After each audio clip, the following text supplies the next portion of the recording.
nuclear weapons. In addition, the regime's conventional ballistic missile program was growing rapidly and dramatically, and this posed a very clear, colossal threat to America and our forces stationed overseas. The regime already had missiles capable of hitting Europe and our bases, both local and overseas, and would soon have had missiles capable of reaching our beautiful America. The purpose of this fast-growing missile program was to shield their nuclear weapon development and make it extraordinarily difficult for anyone to stop them from making these highly forbidden by us nuclear weapons. We were the ones that were complaining. We were the ones that wanted it stopped. But everybody was behind us. They just didn't have the courage to say so. An Iranian regime armed with long-range missiles and nuclear weapons would be an intolerable threat to the Middle East, but also to the American people. Our country itself would be under threat, and it was very nearly under threat. I was very proud to have knocked out the Iran nuclear deal by President Barack Hussein Obama. That was a horrible, horrible, dangerous document. They would have had nuclear weapons 3 years ago, and they would have used them. But I'll not let that happen. For almost 47 years, this regime has been attacking the United States and killing Americans. Every time you see someone with missing arms and legs or a face that's been absolutely shattered violently, it was almost certainly caused by an Iran roadside bomb. They were put there by General Soleimani, who was the father of the roadside bomb. Very proudly, he thought, but I terminated him in my first term. This was our last best chance to strike what we're doing right now and eliminate the intolerable threats posed by this sick and sinister regime. And they are indeed sick and sinister. Our objectives are clear. First, we're destroying Iran's missile capabilities, and you see that happening on an hourly basis, and their capacity to produce brand new ones, and pretty good ones they make. Second, we're annihilating their Navy. We've knocked out already 10 ships. They're at the bottom of the sea. Third, we're ensuring that the world's #1 sponsor of terror can never obtain a nuclear weapon, never going to have a nuclear weapon. I said that from the beginning. They're never going to have a nuclear weapon. They were on the road to getting one legitimately through a deal that was signed foolishly by our country. And finally, we're ensuring that the Iranian regime cannot continue to arm, fund, and direct terrorist armies outside of their borders.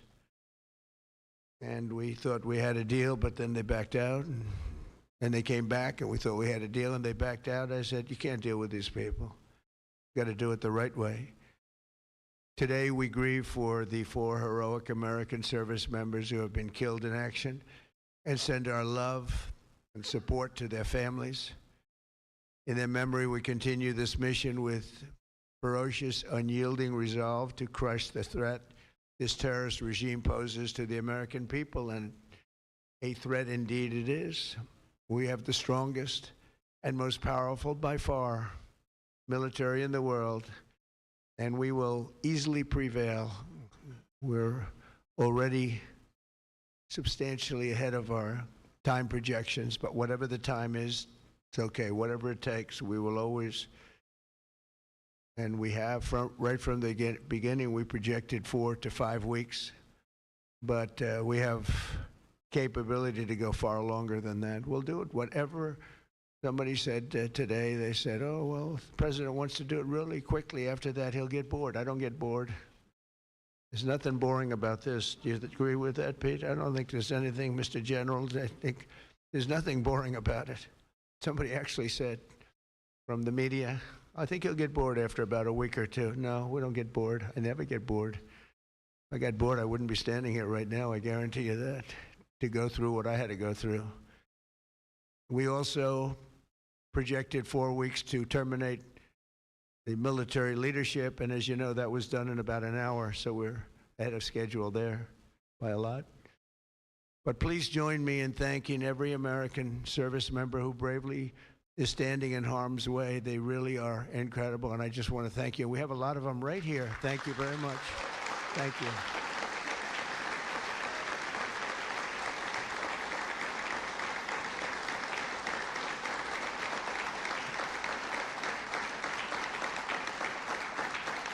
Thank you, everybody. We have a lot of great service members here with us, too, in this beautiful building. Isn't it beautiful?